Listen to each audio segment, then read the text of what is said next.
ఓం శ్రీ గురుభ్యో నమః. ఓం శ్రీ కాలభైరవాయ నమః.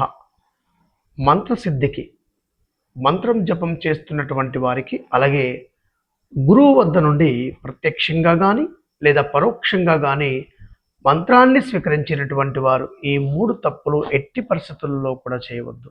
ఒకటి, మీరు ఒక మంత్రం జపం చేస్తున్నప్పుడు ఆ మంత్రం మీరు ప్రతిరోజు కూడా జపం చేయాలి.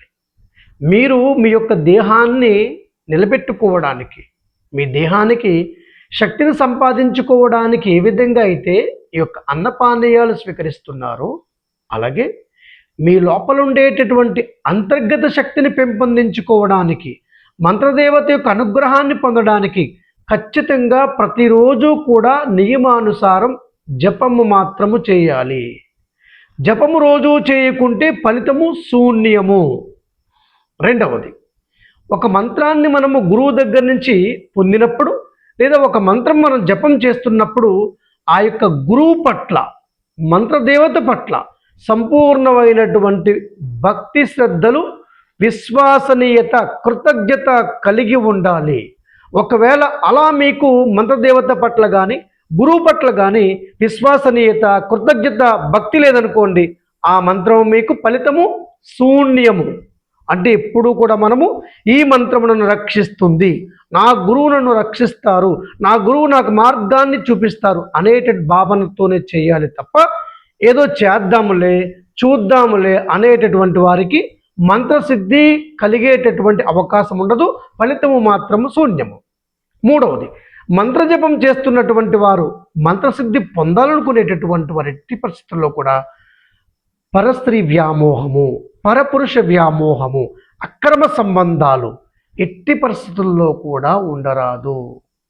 ఒకవేళ ఆ విధంగా గనక ఉంటే గనక ఈ రోజున మీరు బాగుండొచ్చు, కానీ కొంతకాలానికి మాత్రము మీ యొక్క మంత్రశక్తి పూర్తిగా నిర్వీర్యమైపోయి అనేక రకాల రోగాలే కాకుండా జీవితం మొత్తం చీకటమయమైపోతుంది. మంత్రసిద్ధి కోసము మంత్ర జపం చేస్తున్నటువంటి వారు ఖచ్చితంగా ఈ 3 నియమాలు పాటించాలి.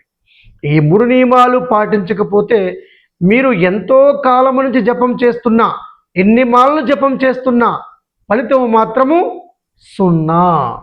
అర్థం చేసుకోండి. ఈ 3 నియమాలు ఖచ్చితంగా పాటించండి. అలాగే మీరు ఎప్పుడూ కూడా ఎవరితోనైనా సరే ప్రేమపూర్వకంగా మాట్లాడండి, లేదంటే మౌనంగా ఉండండి.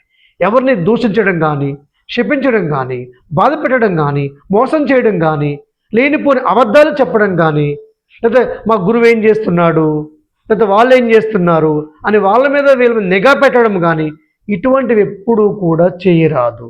మీ పని, మీ బాధ్యతలు మీకున్నాయి కాబట్టి మీ బాధ్యతలు, మీ కుటుంబ పోషణ కోసం మీరు చేయాల్సినటువంటి మీ వృత్తి వ్యాపార వ్యవహారాలన్నీ కూడా యథావిధిగా మీరు చేస్తూ ప్రతి స్త్రీమూర్తిని కూడా గౌరవంగా మీరు చూడాలి.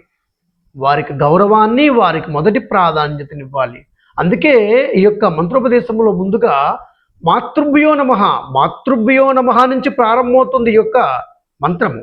మాతృభ్యో నమః, పితృభ్యో నమః, గురుభ్యో నమః, కులదేవతాభ్యో నమః, గ్రామదేవతాభ్యో నమః, తదుపరి లక్ష్మీ గణపతి మంత్రం, తదుపరి కాలభైరవ మంత్రం, తదుపరి మీ అభిష్ట సిద్ధి కోసం చేసేటటువంటి అమ్మవారి మంత్రం.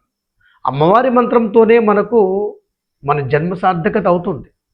భైరవ మంత్రంతో మనకు అష్టదిక్కుల నుంచి రక్షణ కలుగుతుంది. గణపతి మంత్రంతో మనకు విఘ్నాలు రాకుండా ఉండే అవకాశం ఉంటుంది. ఈ యొక్క అమ్మవారి మంత్రంతోనే మనకు సమస్తమైనటువంటి సిద్ధులు చేకూరేటటువంటి అవకాశం ఉంటుంది. ఈ సమస్త సిద్ధులు, శక్తులు, ఈ తేజస్సును కాపాడేటటువంటి శక్తి భైరవ శక్తి. అందుగురించే సర్వశక్తి భరిత భైరవ, సమస్తమైనటువంటి శక్తులకు కూడా కాపలాదారుడు, రక్షకుడే భైరవుడు. భైరవుడి యొక్క అనుజ్ఞ లేకుంటే ఏ మంత్రము కూడా ఎప్పటికీ సిద్ధి పొందే అవకాశం ఉండదు. అందుగురించే ఉపాసకులు, గురువులు, పండితులు, పీఠాధిపతులు, జగద్గురులు అందరూ కూడా బాహ్యంగా చెప్పినా చెప్పకపోయినా అంతర్గతంగా వారు భైరవ మంత్రంతో వారు రక్షణ కవచాన్ని ఏర్పాటు చేసుకొని అమ్మవారిని ఆవాహన చేస్తూ ఉంటారు. మీరు కూడా ఇదే విధానాన్ని అవలంబించండి. నేను చెప్పినటువంటి 3 విధానాలు మాత్రం ఎట్టి పరిస్థితుల్లోనూ కూడా మీరు తప్పులు చేయకండి. ఈ 3 తప్పులు మాత్రం ఖచ్చితంగా చేయకండి.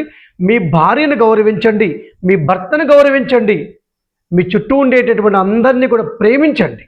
అదే మీ యొక్క మంత్రసిద్ధికి మహోన్నతమైన మార్గం అవుతుంది. మీ గురువు మిమ్మల్ని అనుగ్రహిస్తే చాలు, మీకు సకలము చేకూరేటటువంటి అవకాశం ఉంటుంది. శుభం.